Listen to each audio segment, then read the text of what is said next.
The gavel struck the obsidian table like a thunderclap through stone, and every pale, ancient face in the Grand Tribunal hall turned toward the human woman standing in the center of the chamber floor. Cassandra Davenport did not flinch. She stood barefoot on cold marble. They had taken her shoes, a deliberate humiliation, dressed in the simple grey uniform of a housemaid, her dark hair tangled from being dragged through 3 corridors by guards who saw her as less than furniture. Her wrists bore the red marks of restraint cuffs only recently removed. Blood had dried at her temple from where the corridor wall had met her skull during the arrest, and still she stood with her chin level, her brown eyes scanning the court with the quiet, devastating calm of someone who had already decided she was not going to die here without speaking first. The Grand Tribunal of the Nocturne Court occupied the basement levels of what the human world knew as Darkmoor Acquisitions, a gleaming 40-story tower in the heart of London. Above ground, it was a perfectly ordinary hedge fund. Below the 7th sublevel, behind blood-locked doors and UV-shielded corridors that descended through bedrock older than the city itself, it was the oldest vampire court in existence. 500 years of uninterrupted rule. 312 blood laws governing every interaction between the immortal nobility and the mortal world. And not one of those laws had ever been spoken aloud by a human servant in open court. Until tonight, Lady Serafina Voss, High Inquisitor of the Nocturne Court, leaned forward from her elevated seat at the tribunal's curved head table, her white hair piled into an architectural crown of braids, her red eyes gleaming with the particular pleasure of someone who had already decided the verdict. She was 340 years old, and she had never once been surprised by a human. The accused, she said, and her voice carried the strange, resonant undertone of old vampire power, the kind that made human bones want to bend, stands before this court charged with unauthorized access to restricted records, theft of documented court intelligence, conspiracy to breach the 3rd blood law, and the criminal act of harboring forbidden communication with an exiled member of this tribunal. As a human bound in service, she has no standing to speak in her own defense. She will submit to the Inquisitor's examination and accept judgment accordingly. Murmurs of agreement rippled through the assembled court. 47 vampires, in formal attire, all white-skinned, all ancient, all certain. Some were bored. Most were hungry, in the way that made the backs of Cassandra's hands prickle. A few were quietly, privately entertained, the way creatures who had outlived entire civilizations sometimes found novelty in small cruelties. Not one of them looked at the pair of massive black doors at the far end of the hall. Cassandra looked at those doors. She had been looking at them since she was dragged in. They were shut. He was not here, which meant she was on her own. She drew one slow breath, felt the marble cold against the soles of her feet, tasted the metallic recycled air of the underground chamber, and said, clearly and without trembling, "Into the middle of the most powerful vampire court in the Western world, I invoke the ancient vow of protected testimony." The silence that followed was not the polite quiet of a pause. It was the catastrophic silence of something that had not happened in over 2 centuries, the silence of a room full of immortals experiencing genuine collective shock. Lady Serafina Voss went very, very still, and then the black doors opened. Magnus Darkmoor entered the Grand Tribunal hall like a storm entering a room that had believed itself weatherproof. He was tall enough that the doorframe barely cleared his white hair, which fell loose and straight to his collar, a contrast so sharp against the black of his formal court coat that it seemed designed by an artist. His skin was the cold white of January moonlight. His eyes were the deep, absolute grey of iron before it burns, not red.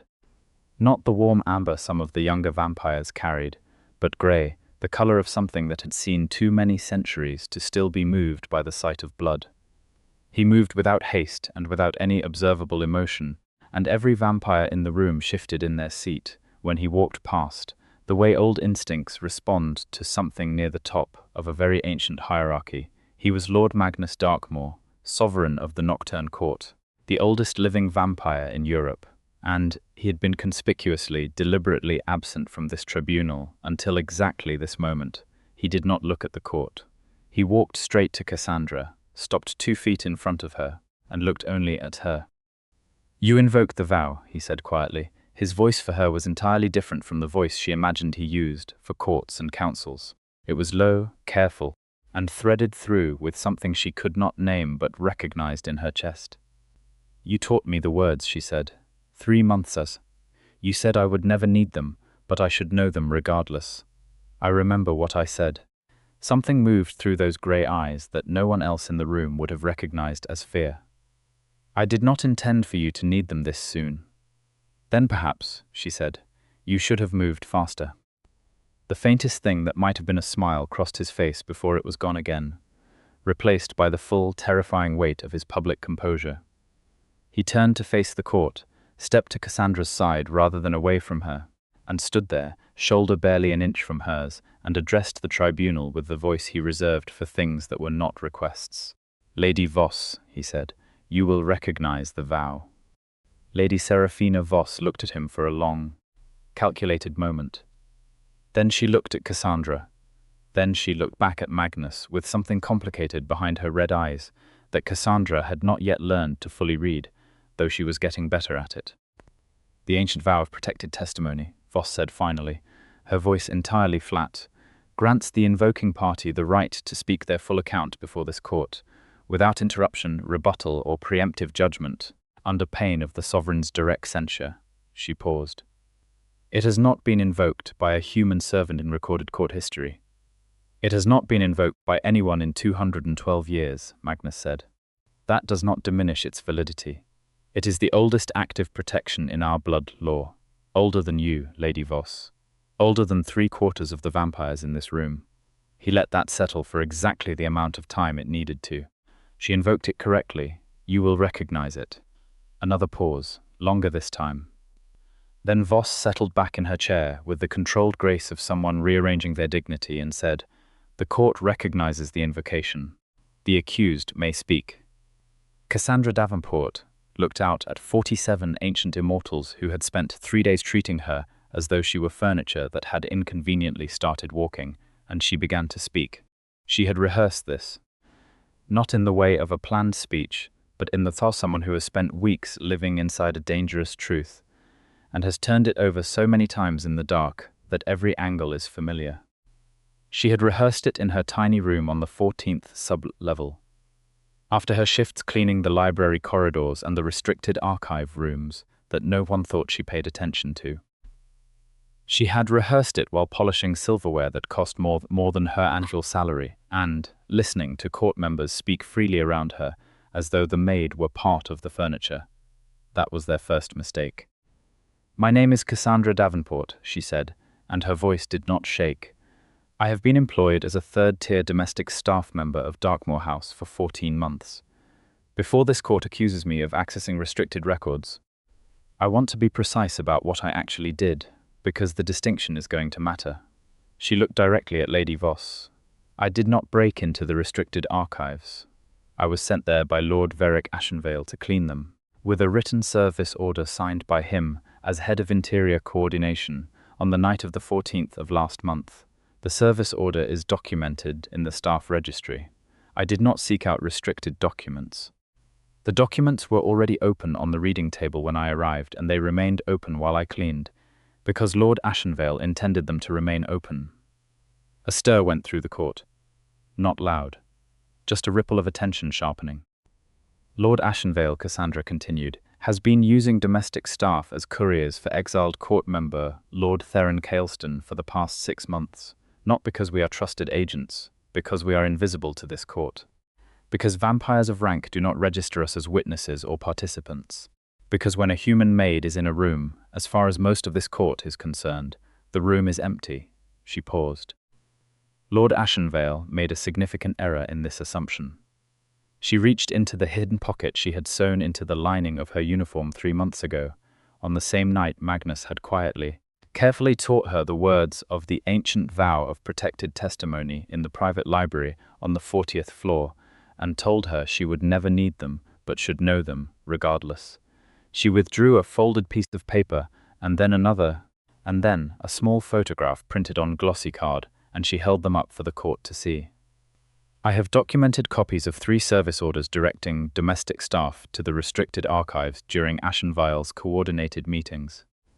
I have a written transcription of an exchange I overheard directly, because I was in the room and no one thought to ask me to leave, in which Lord Ashenvale outlined to an intermediary his plan to use fabricated charges against a court member of his choosing to create a vacancy on the Sovereignty Council.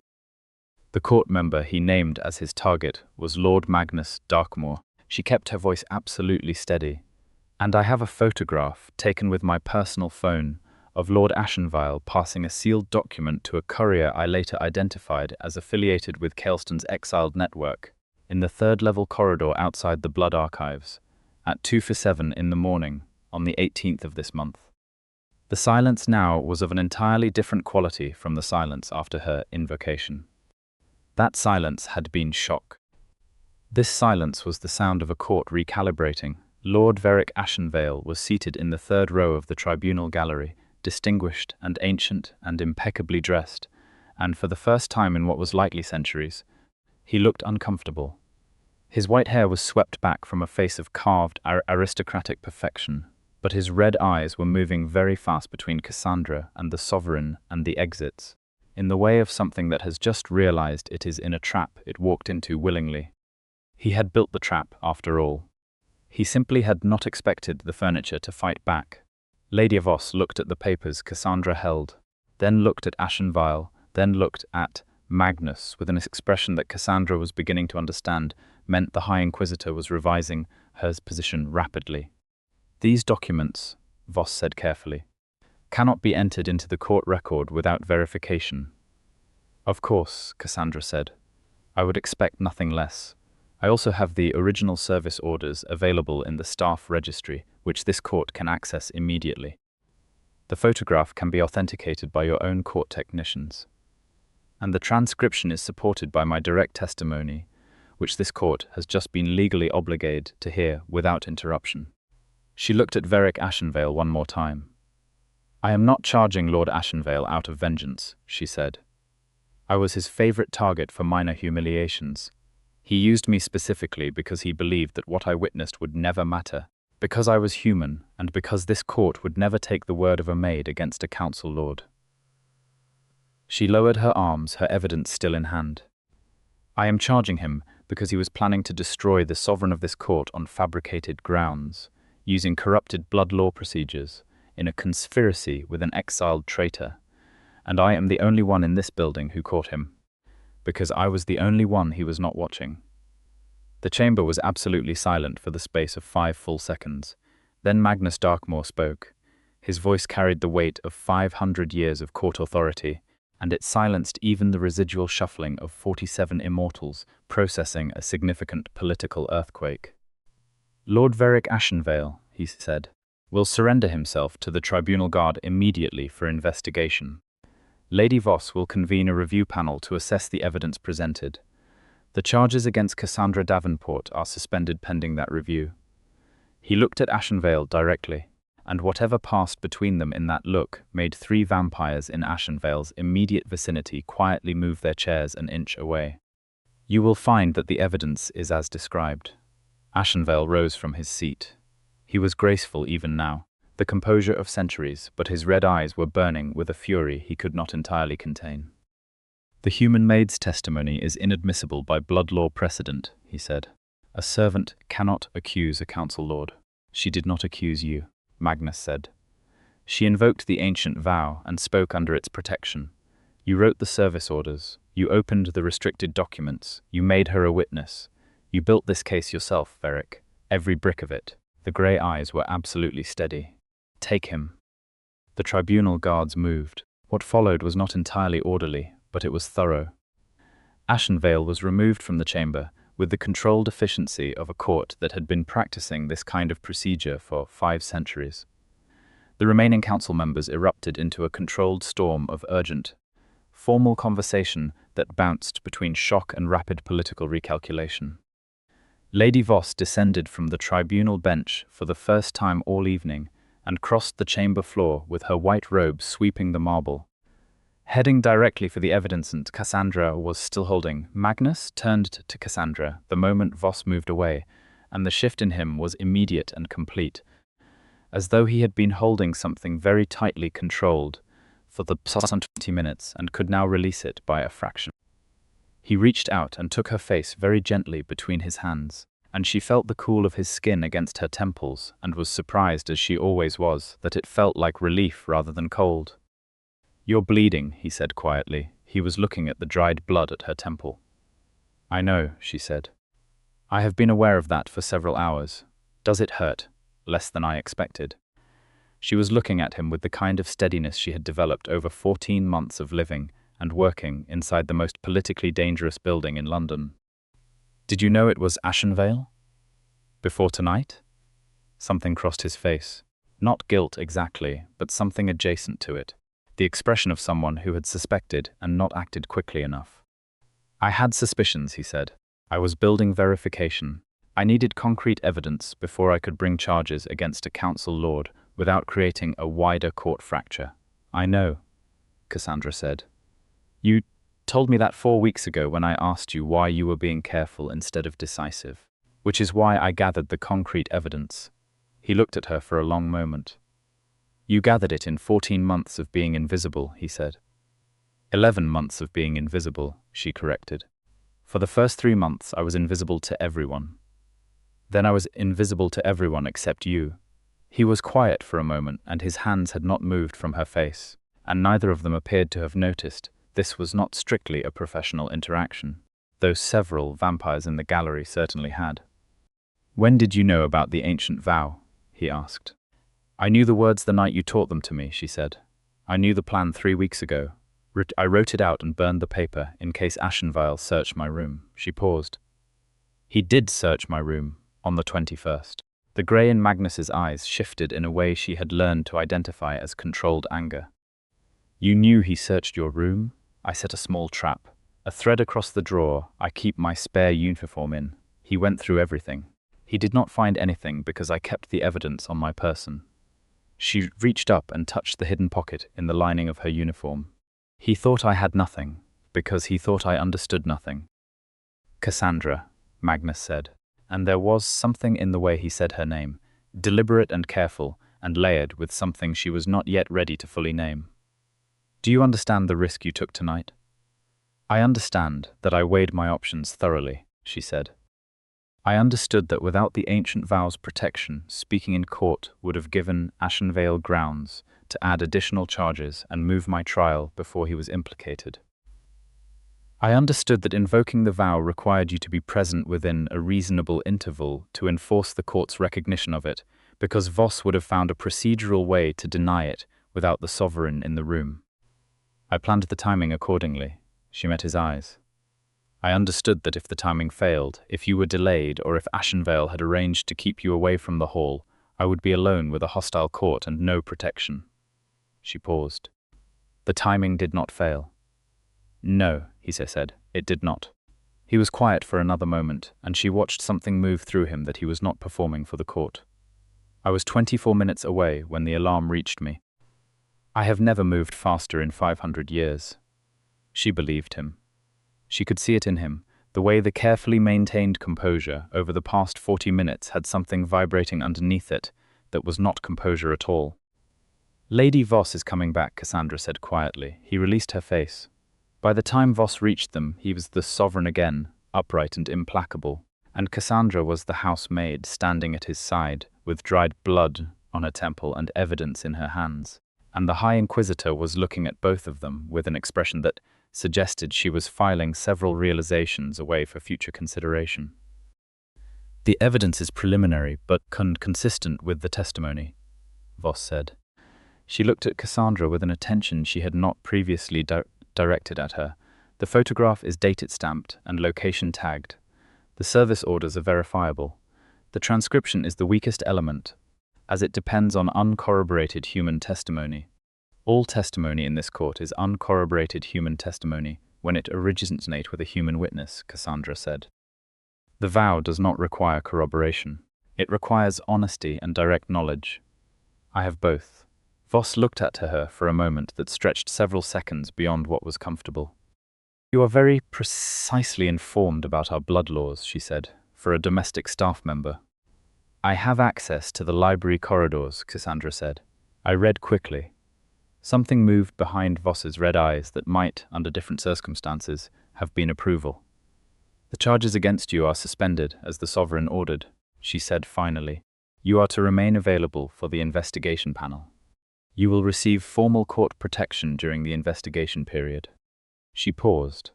"The third-tier domestic designation will require review."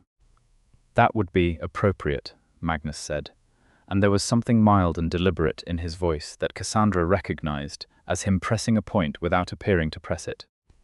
Voss gave him a look that confirmed she understood the subtext perfectly, and then she turned and moved back to manage the controlled chaos of the tribunal court in the aftermath of a council lord's arrest. Cassandra looked around the chamber. The court was occupied with itself now, the political machinery of 5 centuries of vampire governance grinding urgently through the implications of what had just happened. She was no longer the center of it. She was peripheral, which was where she was most comfortable, and which she understood, after 14 months, was an advantage rather than an insult. Magnus said, quietly beside her, "We need to get you to the medical suite."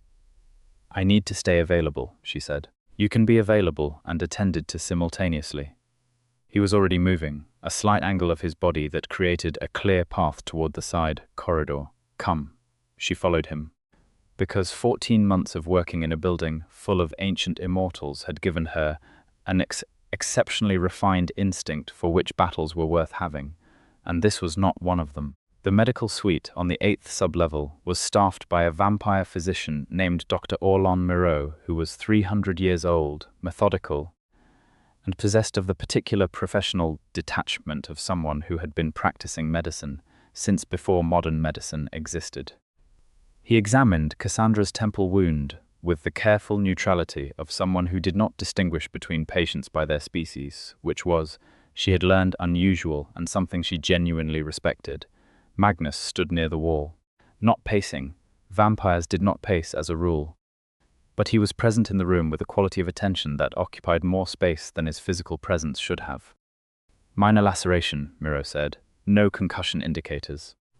The bleeding has largely resolved. I will close it properly, and you will experience some discomfort for the next 2 to 3 days."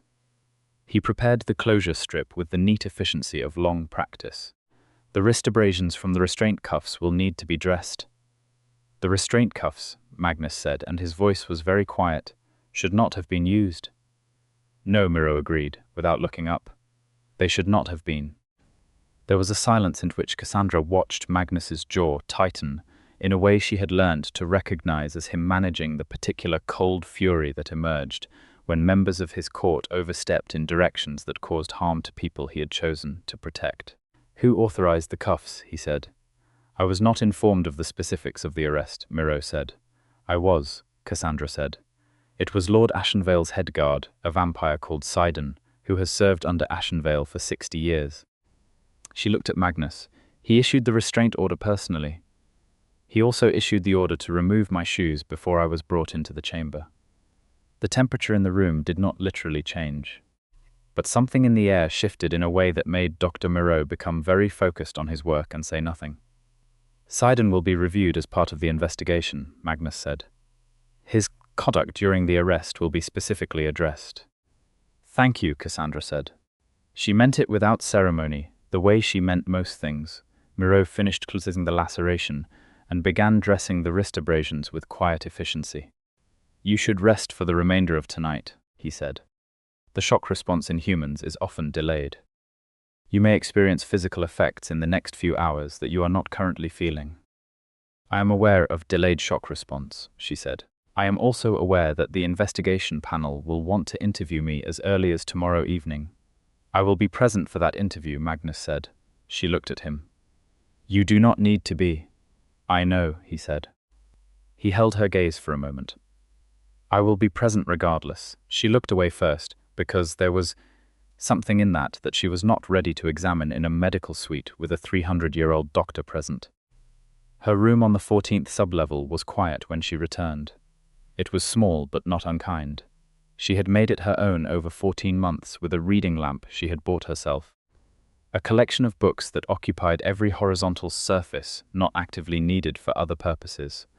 and a hand-drawn map of the building's architectural quirks that she kept folded inside the largest book on the bottom shelf, which was a definitive guide to medieval fortification techniques that no one had touched since she brought it in. She sat on the edge of her bed and let herself feel, for the first time since she had been dragged down the corridor by Ashenvale's guard, the full weight of the past several hours. Her hands were shaking slightly. Miro had been right about delayed shock.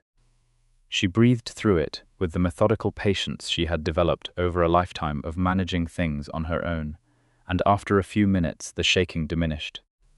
She thought about Magnus standing in the doorway of the tribunal hall with his white hair and his grey eyes, and the 24 minutes it had taken him to cross whatever distance lay between them.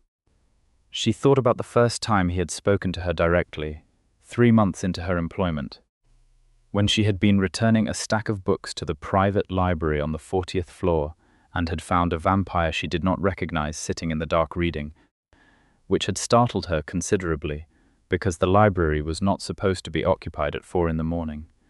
She had apologized for disturbing him, and he had looked up from his book with those iron-grey eyes and said, with genuine curiosity and no condescension whatsoever, "What are you reading?" pointing at the book on top of a stack. It had been a history of the Byzantine Empire, and she had told him so, and he had said, without any particular effect, "I was there for parts of it," and she had said, "What was it like?" Without thinking, which was either her worst or best impulse, depending on how you evaluated the following 10 months, he had told her. Not that night. He had 6 shelves of books to return, and she had let her go. But the following week, when she came back to the library for her regular resolving, and found him there again. He had been waiting, she suspected, though neither of them acknowledged it. He had talked about Constantinople with the particular quality of someone who had been trying for centuries to find a person willing to genuinely listen, and she had listened, because she was genuinely interested, and because Magnus Darkmoor at 4 in the morning in a dark library, talking about a city that no longer existed with a kind of measured, layered grief, was the most interesting thing that had happened to her in years. After that it had been regular, not scheduled, just consistent, a pattern that both of them maintained without discussing it. The way you tend to a thing you are not yet ready to name. They talked about history, about blood law, about the architecture of the building and the peculiarities of vampire court politics, about books and food and the city above them, and the particular loneliness of each of their lives, which were lonely in entirely different ways, but recognized something in each other that made the recognition feel significant. He never touched her in the beginning. He was careful in the way of someone who understood his own power and was deliberate about not using it thoughtlessly. He was careful in ways she noticed and filed away, the way he positioned himself. So she was never between him and a door, the way he always acknowledged when she was in a room rather than talking past her, the way he learned how she took her tea and had it ready without making a performance of it. She had fallen in love with him the way rivers fall, gradually and then completely, and with the full understanding that rivers do not climb back uphill. She had not told him. She was not certain he would welcome it. He was the sovereign of the oldest vampire court in Europe. She was the third-tier domestic staff who cleaned his library corridors and had sewn an evidence pocket into her maid's uniform. The structural improbability of what she felt was not lost on her. She suspected, with the careful logical precision that she applied to most things, that the structural improbability might be shared. But she was not yet certain. She was thinking about this when there was a knock at her door. She stood, crossed the small room, and opened the door. Magnus was in the corridor. He had removed the formal court coat and was in a dark shirt. The first time she had seen him outside of formal wear, and it changed something about the geometry of his presence. Still tall, still carrying the particular gravitational quality of great age and greater power, but somehow more immediate. He was holding her shoes, the flat grey ones that had been taken from her before the tribunal. He held them out. "The guard had them logged as evidence," he said. "I had them released." She looked at the shoes. She looked at him. "You retrieved my shoes," she said. "Yes, from evidence lockup, yes." She took the shoes from him. She was quiet for a moment. "Thank you," she said. "Would you like to come in? It is small. I have been in smaller places." She stepped back and he came in, and she watched him take in the room with the unhurried observational quality she recognized from their library evenings. The books, the reading lamp, the map folded inside the medieval fortification guide on the bottom shelf, the mug on the desk that still held cold tea from this morning. "You have been in this building for 14 months, he said, and your room does not look like a temporary place." "I do not live in temporary ways," she said, "even when the circumstances are temporary." He was quiet. He had not sat down. He stood in the middle of the small room with the ceiling just barely giving him clearance, and he looked at her with those grey eyes and said, I need to tell you something." "All right," she said. "When I received the alarm that you had been arrested," he said, "that the charges included conspiracy to breach the third blood law, which carries the sentence of immediate dissolution of the employment contract and transfer to enforcement custody." He stopped for a moment. "I was in the middle of a council call with the Eastern courts. I terminated the call mid-sentence and I ran." He said the word with the precision of someone describing something literally. "I have not run in 200 years. I am the sovereign of this court. I do not run." He looked at her steadily. "I ran." The room was very quiet. "I know what it means," he said. "I have known for some time what it means. I have been trying to determine whether it is appropriate. Whether the difference in what we are makes it something I should, whether you would want." He stopped himself again, and Cassandra realized she was watching Magnus Darkmoor, who had stood before empires and outlasted dynasties, and spoken in the Grand Tribunal with absolute unshakable authority, genuinely uncertain. "Magnus," she said. He looked at her. "You taught me the words of the ancient vow 3 months ago," she said. "You told me I would never need them, but I should know them anyway. You had tea ready for me before I arrived at the library for our last 4 meetings. You learned that I prefer my books in chronological order, and you reorganized the entire east shelf accordingly." She was looking at him with the directness that she had been told all her life was too much, too blunt, too unrelenting. She had stopped trying to moderate it. "You are the most careful person I have ever known with what you choose to do for someone." "Cassandra," he said, and her name in his mouth had that quality again. Deliberate and layered and threaded through with something he was no longer keeping entirely below the surface. "I am not asking you to dismantle your court's hierarchy for me," she said. "I am not asking you to violate blood law or abandon your responsibilities. I am aware of what I am and what you are, and I am telling you, clearly and without ambiguity, because I dislike ambiguity. I love you. I have loved you since you told me about Constantinople at 4 in the morning in a dark library, and I suspect I will continue to love you regardless of what you do with this information." She held his gaze. "So you may stop being uncertain." He crossed the 2 steps between them, and he was very careful even now, his hands coming to rest on either side of her face in the same way they had in the tribunal hall. Cold and steady, and with the absolute deliberateness of someone who understands the weight of what they are choosing. He looked at her for a long moment, close enough that she could see the small variations in the iron grey of his eyes, the depth of them. "In 500 years, he said quietly, "I have never run for anyone, I know," she said. He kissed her. It was not the kiss of a vampire lord performing sentiment for a court. It was careful and certain and very real. And she kissed him back with the same directness she gave everything. And the small room on the 14th sub-level of the most powerful vampire court in the Western world was very quiet and very warm, with the reading lamp's light. And outside the door, the ancient machinery of a 5-century-old institution continued, grinding through the consequences of an evening that had permanently changed its architecture. They stayed like that for a time that Cassandra did not measure. When they separated, Magnus looked at her with something in his face that she had not seen there before. Not the composure, or the authority, or the careful management of a sovereign in public. Just him underneath it all, which she thought might be the most remarkable thing she had ever been shown. "There will be complications," he said. "The court will have opinions." "The court had opinions about me standing in the tribunal without shoes," she said. "I managed."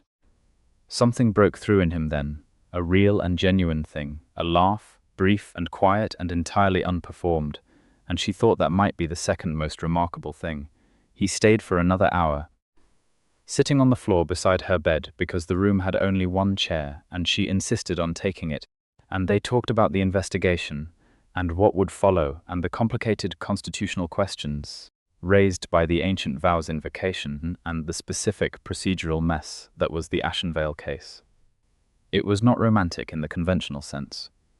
It was practical and detailed, and they disagreed about 2 points and argued them through to something approaching resolution, and it was the most intimate conversation Cassandra had had in years, and when he finally stood to leave, she understood that the nature of what they were to each other was now openly acknowledged, and that this changed the texture of everything going forward. "Sleep," he said at the door. "I will be here tomorrow evening." "I will be available for the panel interview by 7, she said. "You will be available when you have slept adequately," he said, with the mild authority he used when he was being deliberate about something. "The panel interview can wait until 8. She looked at him. "I outrank the investigation panel," he said, and there was the faintest edge of that almost smile again. 8 o'clock. "Good night, Magnus," I said. "Good night, Cassandra," he said, and he was gone, and the corridor was quiet, and she sat back down on her bed and felt the full, complicated, extraordinary weight of the evening settle around her like something she might eventually be able to carry without straining. The investigation that followed consumed the next 14 days. Cassandra was interviewed by the panel on 3 separate occasions, once for 3 hours and twice for shorter periods, as specific pieces of evidence were verified. She was precise and thorough and consistent, which were the things she was best at, and she provided the panel with a chronological account of everything she had observed and documented over the past 11 months, that no one had thought to ask for, because until 72 hours ago, no one had thought to ask her anything at all, the evidence held. The photograph was authenticated. The service orders were verified against the staff registry exactly as she had described. Additional investigation uncovered 2 further domestic staff members who had been used as unknowing couriers by Ashenvale's network, and their testimony, once sought, supported and extended the picture Cassandra had built. Lord Veric Ashenvale was formally charged on 11 counts under the Nocturne Court's blood law, including conspiracy against the sovereign, unauthorized contact with an exiled member, corruption of court procedure, and the deliberate misuse of human servants as instruments of treason. His head guard, Sidon, faced separate charges for the conduct during Cassandra's arrest. The trial was not public in the way human trials were public, but it was thorough in the way vampire courts could be thorough when they chose, which was thorough in ways that had been refined over 5 centuries. Ashenvale was convicted on 9 of 11 counts. He was stripped of his council seat, his estate holdings within the court network, and his blood rank, a punishment that amounted in vampire society to a kind of social death far more significant than any physical consequence, and exiled from the Nocturne Court's territories permanently. Lady Voss, who had presided over the initial tribunal with the expectation that Cassandra's trial would be brief and administrative, conducted the investigation with a thoroughness that suggested she was partially motivated by the embarrassment of having nearly presided over an injustice.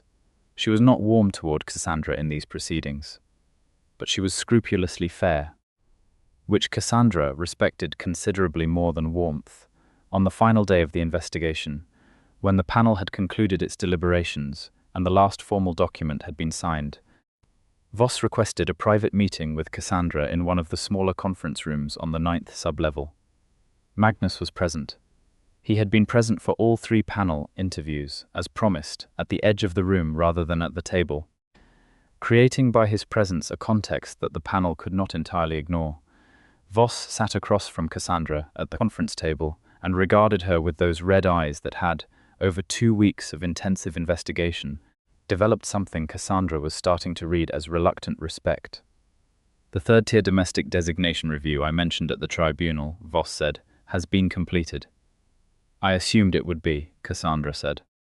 "Your contract will be reclassified," Voss said. "The specific designation is at the sovereign's discretion as it falls outside standard staff structure."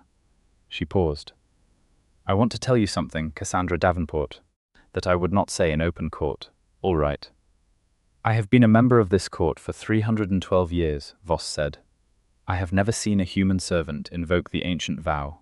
I had come, as most of this court had come, to regard that provision of blood law as an artifact, something technically active but practically dormant, but because no human in service had ever had reason or knowledge to use it. She was quiet for a moment.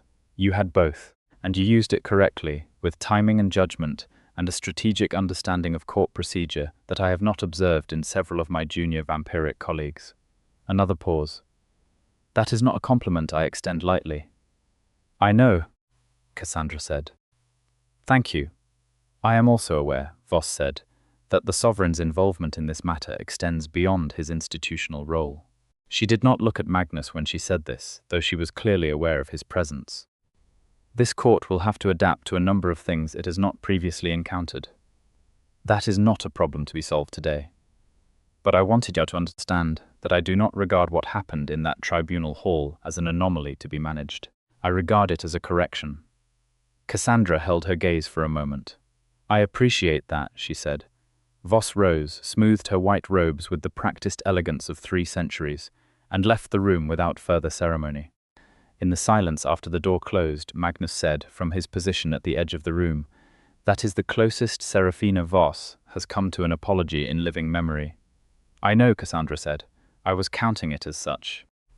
The evenings changed after that, or rather, they became what they had always been edging toward, openly and without the careful management of people navigating a thing they had not yet named. They still met in the library on the 40th floor, because the library was where they had begun, and neither of them saw reason to abandon what worked. But the quality of those meetings shifted. He was less contained, she was less measured. They argued more, because neither of them had ever been a good at performing agreement, and they found that argument between 2 people of equal intellectual investment in being right was one of the more reliably pleasurable ways to spend an evening. He took her, one night, to the roof of the Darkmoor Acquisitions Tower, which required a series of key codes she did not have, and which he entered with the practiced lack of ceremony of someone who had designed the security architecture himself. London lay below them, all amber and white and moving, the Thames a dark ribbon catching city light, and she stood at the railing with the cold November air and looked at the city and felt the size of the world in a way that she had not felt since before she took the position in the sub-level corridors. "It is strange," she said, "to stand in it again. The city, the open." She looked up, stars faint through the light pollution but present. "I have not been outside at night for several months." Ashenville had been incrementally restricting domestic staff movement. "I think I understand now that it was partly to limit what we could observe and document." She paused. "He underestimated us systematically. I think that was ultimately a structural error, not just a personal one. When you train yourself to be blind to an entire category of witnesses, you lose the ability to account for what they see." Magnus was standing beside her, close enough that his shoulder was against hers, and he was looking at the city with the quality of someone who had watched it change from a different vantage point across many lifetimes. "The court has operated on that structural assumption for 5 centuries, he said. "I know," she said. "I think it should stop."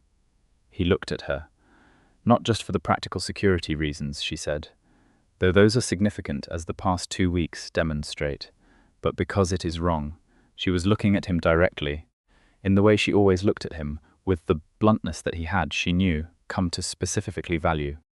"Human staff in this court are not furniture. They are people, and they deserve to be treated as such. The blood laws governing servant conduct were written 500 years ago by vampires who did not believe humans were sophisticated enough to warrant consideration. That assumption has always been incorrect, but it was not adequately challenged." She held his gaze. "I am challenging it." "Yes," he said. "You have been for 14 months. I intend to continue." He was quiet for a moment, looking at her with the full weight of 5 centuries of perspective, and the particular quality of someone who has found, unexpectedly and irrevocably, something they did not know they were missing. "When I restructure the staff designation policies," he said, "which I will be doing formally in the next quarter, I would like you to be involved in drafting the framework." She turned slightly to look at him. "You are asking for my input on court policy." "I am offering you a substantive role in a structural reform," he said. which is different from asking for input. Your designation review resulted in a classification that does not technically exist in current court structure. I have to create it. I would rather create it in consultation with you than impose a framework that misses what it should address. He paused. Also, I am aware that you will identify the structural gaps in any framework I draft without your involvement. It is more efficient to involve you from the beginning. That is a very pragmatic declaration, she said. I am a pragmatic person. You told me about Constantinople for 4 hours on a Tuesday, she said. That is not pragmatic. That is someone who needed someone to talk to. He was quiet for a moment. Then he said, with the honesty she had come to expect from him in private spaces, both things can be true. She leaned against his shoulder, looking out at the city, and he put his arm around her with the careful deliberateness that characterized everything he chose to do for her. And they stood on the roof of the tallest building in their particular world, while London moved below them, and it was neither perfectly simple nor perfectly complicated, and it was theirs. The weeks that followed had their difficulties, because a significant change always does. The court was not uniformly welcoming of the new reality. Some members accepted it with the pragmatic adaptability of creatures who had survived centuries by updating their assumptions when the evidence required it. A few accepted it with genuine warmth, particularly the younger council members who had been uncomfortable with the existing structure and now had an explicit shift in policy to point to. A significant minority were resistant in the way of people who had built their identity on a hierarchy that was now being revised, and their resistance expressed itself in small, formal, documented ways. Procedural objections to policy proposals, challenges to the legitimacy of Cassandra's role in the policy development process, pointed questions in tribunal sessions about the appropriate scope of human staff consultation. Cassandra managed these resistances with the same methodical patience she had brought to 14 months of invisible documentation. She was not naive about the process. She was not romantic about the pace of institutional change. She understood that 5 centuries of structural assumption did not revise itself in weeks, and she brought the same precise, thorough, evidence-based approach to the reform process that she had brought to the Ashenvale investigation. She discovered, had an unexpected ally in Lady Seraphinos. Voss did not become warm. She was not built for warmth in the way some people are simply not built for it, and Cassandra did not require it. But she was consistent in her fairness, and she supported the policy framework proposals in the tribunal with the weight of her 312 years of institutional authority. And on 2 occasions when council members raised challenges that were technically procedural but substantively personal, Voss addressed them with a precision that left no room for continued objection. After the second of these, in a corridor outside the tribunal hall, Cassandra caught Voss before she turned away and said, simply, "Thank you." Voss paused and looked at her. "The policy framework is correct," she said. "Correct structures deserve to be defended. That is not a personal consideration." "I know," Cassandra said. "Thank you nonetheless." There was a brief pause, and then Voss said, with the manner of someone making a significant concession, "You are unexpectedly easy to be fair to." And that was the closest thing to friendship that passed between them for a long time, and Cassandra counted it as considerable.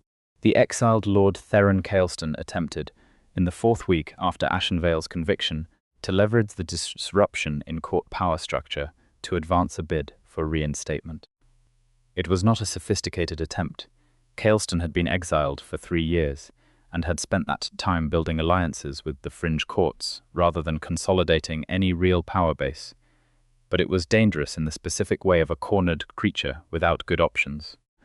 He sent messengers to 3 court members who had been close to Ashenvale, and the messages were intercepted by Magnus's security network, because Magnus had reformed the security network in the aftermath of the Ashenvale case, with input from Cassandra's documented observations about the gaps that had allowed Ashenvale's network to operate undetected for 6 months.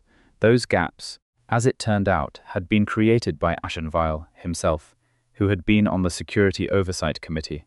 The Caelston attempt was neutralized quietly and thoroughly, and his exile was made permanent by formal tribunal order.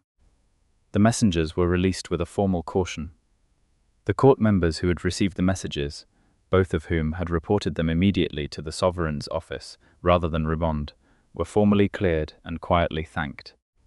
The one real danger of that period came on a Thursday evening in December, when Cassandra was working late in the Policy Development Office on the 32nd floor.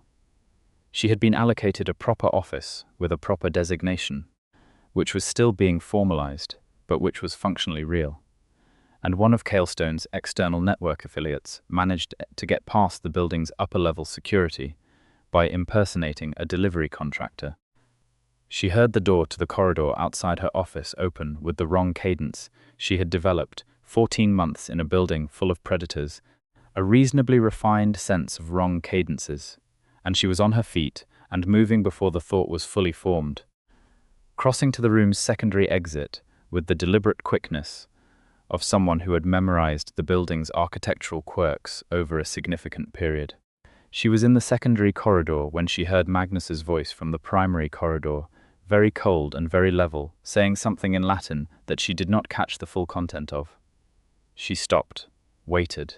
The quality of the subsequent sounds suggested brief, decisive, and not in her direction.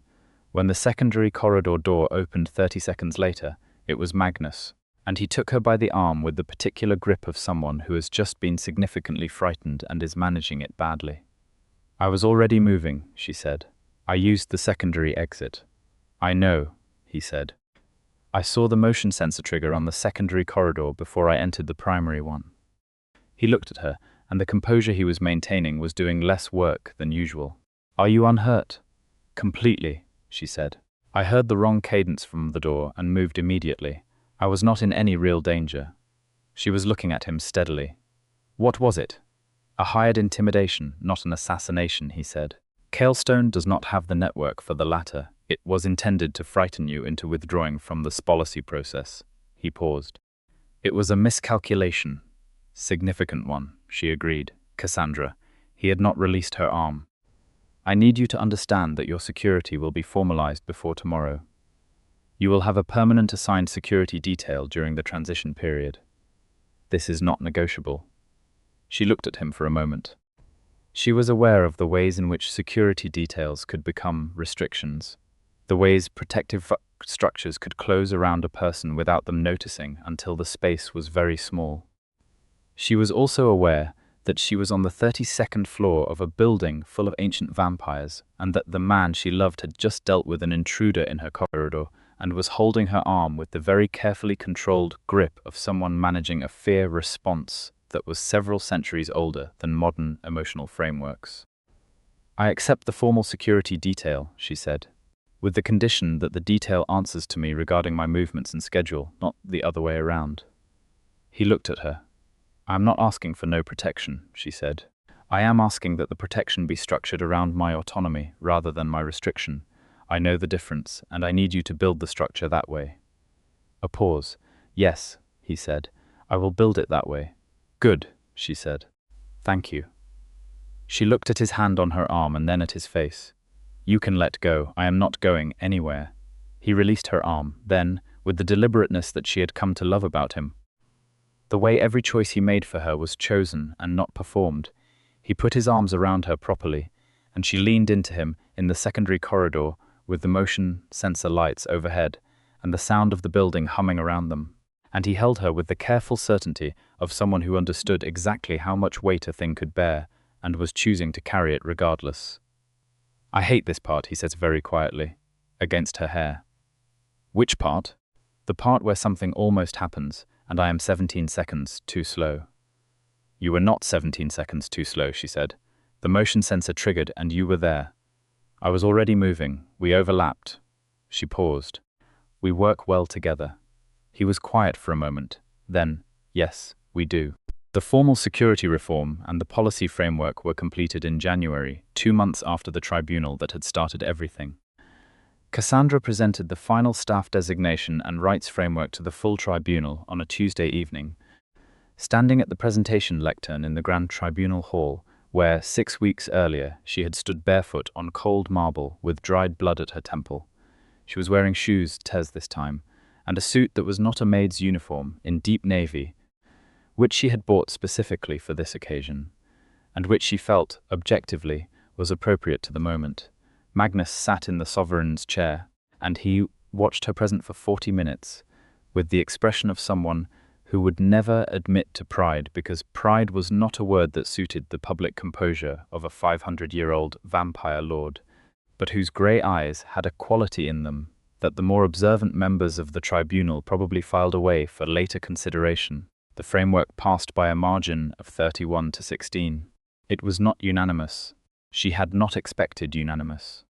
She had drafted it with the specific goal of being undeniable by anyone operating in good faith, and the 16 votes against it were, she noted, entirely accounted for by the 8 council members with the most to lose from a structural power revision, and the 8 who would vote against anything Cassandra Davenport proposed on the grounds that it had been proposed by Cassandra Davenport, which was a form of consistency, if not an admirable one. 31 was enough. 31 was a majority. The framework passed. In the corridor afterward, Lady Voss, walking past with her white robes and her architectural hair and her 3 centuries of institutional authority, said without stopping, "The argumentation in the 3rd section was particularly well constructed," and continued walking, and Cassandra accepted this as the standing ovation it was. Spring came to London the way it always did, gradually and then insistently, and the city above the 14th sub-level, and the 40th floor library, and the secondary corridors and the tribunal hall began to warm and green and move with the particular energy of a world proceeding with its ordinary business, while extraordinary things continued to develop in the deep spaces beneath it. Cassandra moved to a larger room on the 20th sub-level, which had a window onto an internal light well and was therefore not exactly natural light, but was closer to it, and was 3 times the size of the 14th floor room, and which she filled with books and a proper desk, and the hand-drawn architectural map now framed on the wall, because she was done hiding useful things in book spines. The policy framework implementation was ongoing and imperfect, and required constant tending in the way all living institutional structures do, and she tended it with the same focused energy she gave everything that mattered to her. And she had allies now, human staff members who had been silent for years and were learning to be visible, and vampire court members who had found the old structure uncomfortable and were relieved to have the discomfort legitimized. And even Lady Voss, in her particular and unwarm way. Magnus was in her office on a Tuesday afternoon. He came to her office on Tuesdays, ostensibly for policy review, and they did do policy review. And then they talked about Constantinople, and the Byzantine Empire, and books, and the city above them, and everything else. And this had become the best hour of her week, in a way she would not have been able to articulate to anyone who had not themselves discovered what it meant to have who showed up consistently, in the specific way that you needed. When he said, with the deliberateness she recognized as the prelude to something he had thought about carefully, "I want to ask you something."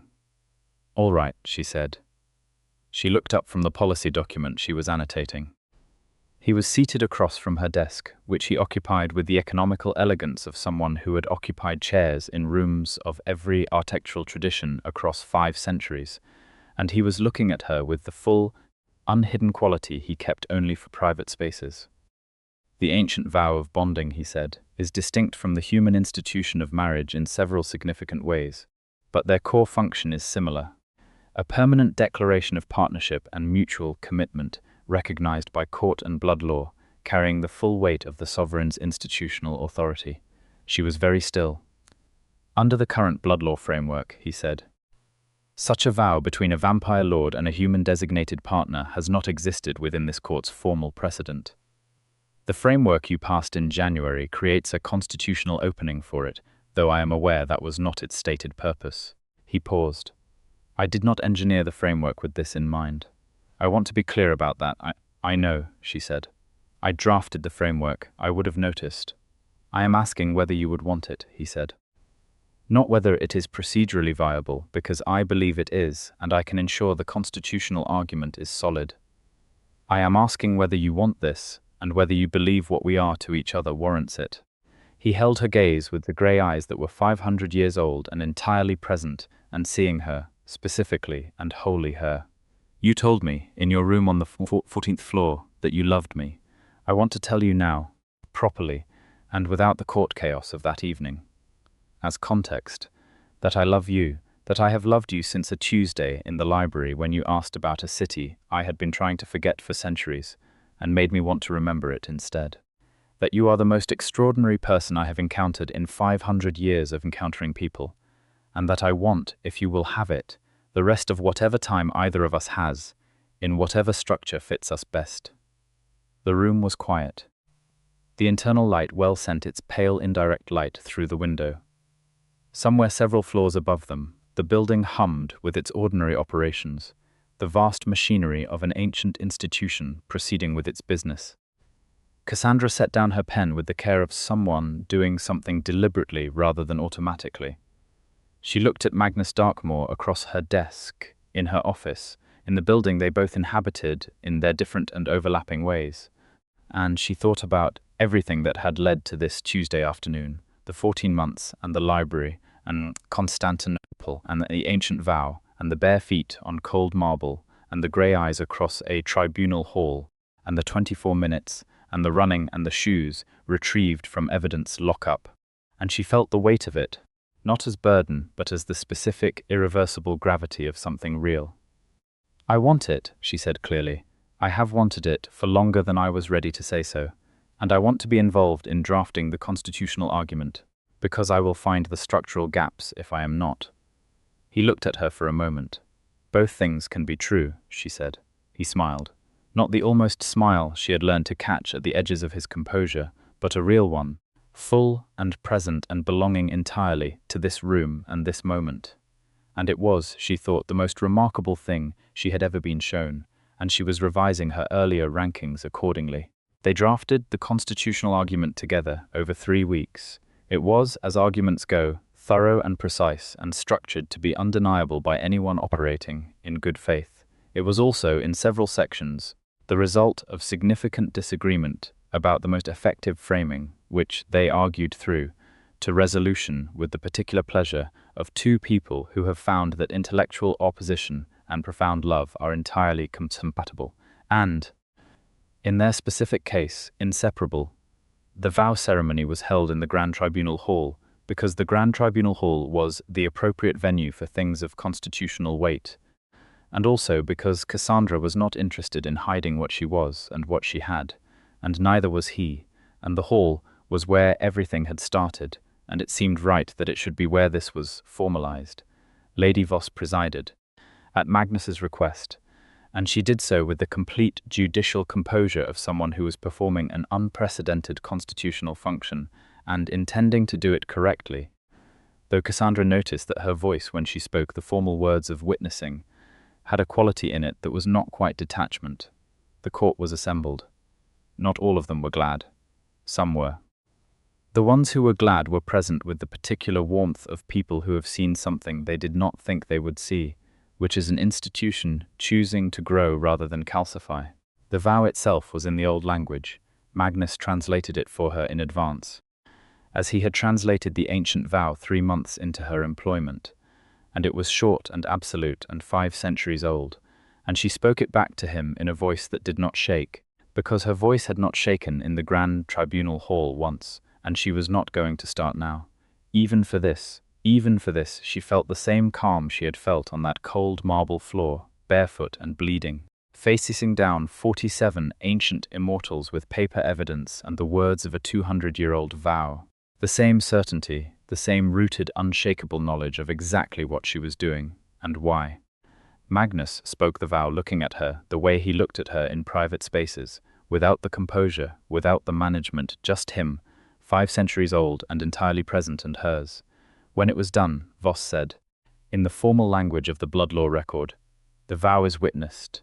The bond is recognized by court and by blood law, in the presence of this assembly, and in the record of the Nocturne Court of the Sovereign's name. She paused, just slightly longer than the formal structure required. The court will recognize the bonded pair, and the court did. Not unanimously, because nothing in that room had ever been unanimous, and she had learned not to need it, but significantly, and genuinely, and with the weight of a 5-century institution, acknowledging that it had just become something slightly different from what it had been. which was, in the long history of ancient things adapting to survive, exactly as it should be. They stood together in the Grand Tribunal Hall, Cassandra Davenport and Magnus Darkmoor, and the hall that had held her barefoot and bleeding and accused held her now, with her shoes on, and her hand in his, and the full recognition of everything she was, and everything she had built. And it was not the end of the complications, or the politics, or the resistance, or the work, because nothing real ever ended that cleanly. But it was at the beginning of a different kind, later, much later. When the court had dispersed, and the formal proceedings had concluded, and the building had returned to its ordinary hum, they went back to the library on the 40th floor because it was Tuesday, and that was what they did on Tuesdays. And they sat among the books in the good warm light of the reading lamps, and she was annotating a policy document she had brought because she was who she was, and he was reading because he always read, and London was alive above them, and the winter was giving way to spring, and the city was full of ordinary human lives, and somewhere beneath it, all an ancient court was slowly, carefully, necessarily learning to be better than it had been.